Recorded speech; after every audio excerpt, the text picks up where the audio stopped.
सुप्रभात। इजाज़त एवं खिलाफत देकर मुकम्मल बनाना।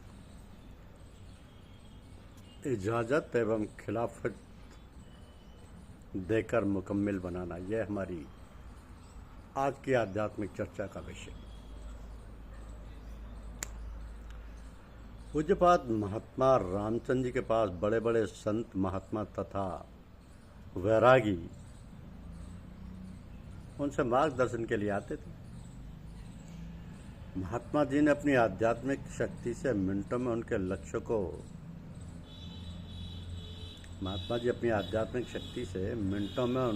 को तवज्जो द्वारा पूर्ण कराते थे। तो महात्मा जी के शिष्यों में सर्वप्रथम 4 लोगों को इजाज़त व खिलाफत अता की गई।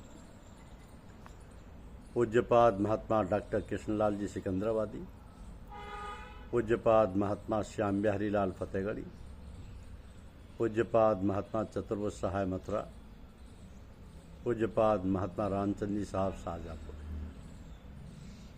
इन महात्माओं ने अपने गुरुदेव के मिशन का भारत में ही नहीं बल्कि विदेशों में भी प्रचार प्रसार किया।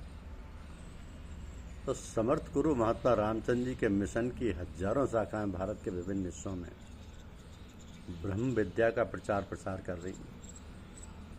महात्मा रामचंद्र मिशनरियों की खास बात यह है कि ये ना तो मेंबर बनाते हैं और ना ही चंदा वसूलते हैं। विशुद्ध रूप से आध्यात्म विद्या का प्रचार व प्रसार करते हैं। भारत के विभिन्न हिस्सों में ध्यान शिविरों का आयोजन होता रहता है। पहले से तिथियां घोषित हो जाती हैं। जिज्ञासु सत्संगी बंधु उसमें सम्मिलित होकर आध्यात्मिक लाभ उठाते हैं। पूज्यपाद महात्मा रामचंद्र जी महाराज एवं पूज्यपाद महात्मा रघुवर दयाल जी साहब को उनके गुरु पुत्तूलाल एवं नन्हे के नाम से संबोधित करते थे। महात्मा रामचंद्र जी को पुत्तूलाल एवं रघुवर दयाल जी साहब को नन्हे के नाम से संबोधित करते थे। इनके गुरु ने इन लोगों को आध्यात्मिक विद्या में निपुण नहीं किया बल्कि इजाज़त एवं खिलाफत देकर मुकम्मल बनाकर आध्यात्म विद्या के प्रचार एवं प्रसार के लिए अग्रसर किया। तो संसार में हमेशा से धरती पर संत महात्मा ऋषि मुनियों एवं पैगंबरों का प्रादुर्भाव होता आया। इन मनुष्यों को कुदरत की तरफ से भूले भटके लोगों को उस परम शक्ति की तरफ आकर्षित करने एवं जो पूर्व जन्मों में अपना लक्ष्य प्राप्त न कर सके हों उनके रहबर बनकर उनके लक्ष्य को प्राप्त कराना उनका असल मकसद होता है। तो ये लोग जिस देश काल में अवतरित होते हैं उसी में अपना कार्य करते हुए कुदरत की लाइब्रेरी में वापस हो जाते हैं। किसी धर्म संप्रदाय जाति आदि से ये लोग मुक्त होते हैं। इसी संदर्भ में एक मनीषी संत ने कहा कि जिन्होंने अपना संपूर्ण जीवन लोगों के लक्ष्य को प्राप्त कराने के लिए लगा दिया था, ये एक मनीषी संत हैं। उत्तर प्रदेश के फर्रुखाबाद जिले के फतेहगढ़ शहर के मोहल्ला तलैया लेन में कच्चे बने हुए मकान में रहते हुए आध्यात्मिक विद्या का प्रचार प्रसार शुरू किया उन्होंने। दूसरे शहरों व राज्यों से आए सत्संगी भाइयों ने इनका भरपूर फायदा उठाया था। यूँ भी कहा जा सकता है कि जो पूर्व जन्म में अपने आध्यात्मिक लक्ष्य को प्राप्त न कर सके थे उनके पथ प्रदर्शक बनने के लिए ही उनका प्रादुर्भाव हुआ वो।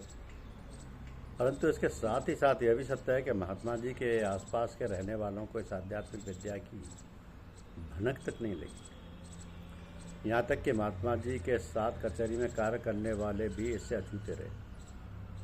तो जाति पात धर्म संप्रदाय के कारण उन लोगों ने इसमें रुचि ही नहीं ली।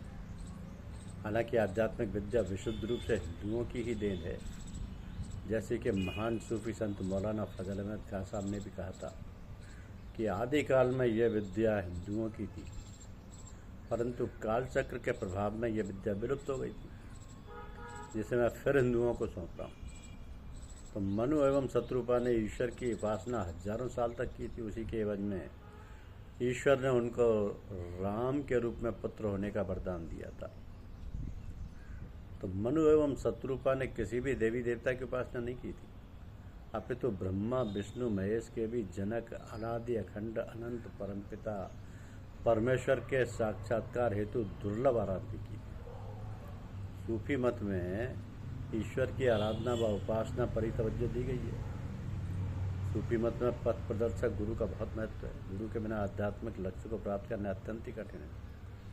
गुरु के बिना उपासना या जप करना खतरे से खाली नहीं होता। गुरु के सानिध्य में कठिन से कठिन रास्ता भी सहज एवं मिनटों में तय हो जाता है, जबकि गुरु के बिना बरसों लग जाते हैं। तो महात्मा श्री रामचंद्र जी को उनके गुरु ने मुकम्मल बनाने में कोई कसर नहीं छोड़ी। बड़े बड़े इम्तिहान लिए, उसमें वे पूरी तरह सफल हुए। एक बार महात्मा जी ने गुरु से मिलने 3 मील पैदल चलकर उनके दर्शन को गए। महात्मा जी तो महात्मा जी के गुरु नमाज पढ़ने के लिए वुजू कर रहे थे। गुरु के मन में आया कि ये सलाम करके फ़ौरन रुखसत हो जाए। महात्मा जी अपने गुरु को सलाम पेश कर फ़ौरन रुखसत हो गए। ऐसा था गुरु एवं शिष्य का सामंजस्य। बाद में गुरु जी ने महात्मा जी को इस बाबत बताया। एक बार महात्मा जी की उनके गुरु ने एक ऐसी परीक्षा ली जिसमें अक्सर लोगों का पास होना असंभव होता है। एक बार महात्मा जी के गुरु एक तवाइफ के यहाँ गए। महात्मा जी भी अपने गुरु के दर्शन करने के लिए उनको ढूंढते हुए तवाइफ के कोठे पर जा पहुंचे। जब गाना समाप्त हुआ, दोनों लोग वहाँ से चले तो महात्मा जी के गुरु ने पूछा, पुत्तूलाल तुम्हारे मन में कैसे ख्याल आया? तो महात्मा जी ने कहा, मेरे मन में किसी प्रकार का कोई विचार आया ही नहीं। गुरु जी के मुंह से अनायास ही निकल गया, शाबाश बेटा, यही थी परीक्षा।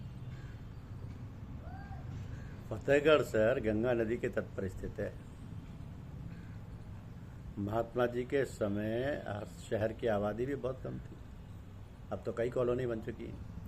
शहर का विस्तार हो चुका है। महात्मा जी सुबह गंगा नदी के तट पर टहलने के लिए कुछ सत्संगी भाइयों के साथ जाया करते थे।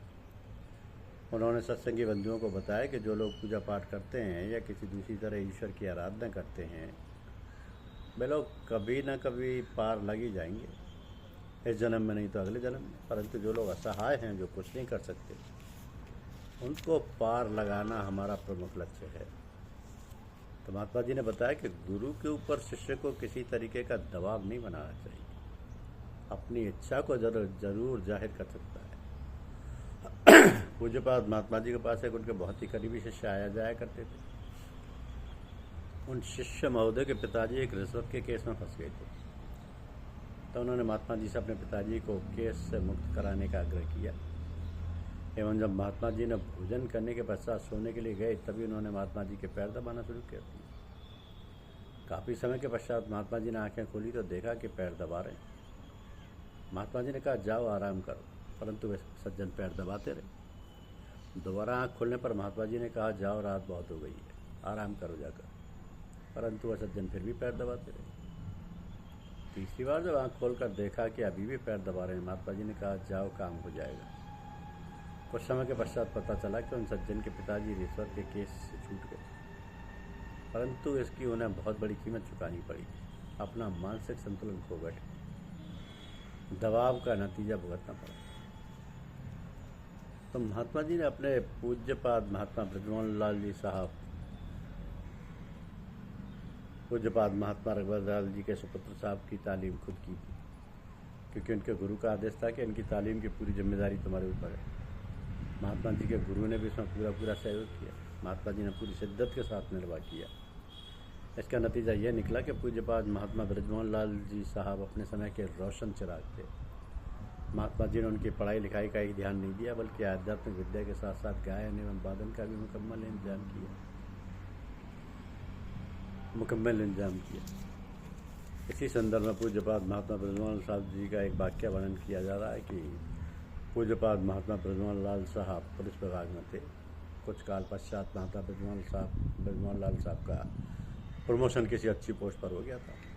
उसमें उनको बंगला, नौकर चाकर एवं अन्य सुविधाएं भी प्राप्त कराई गई थी।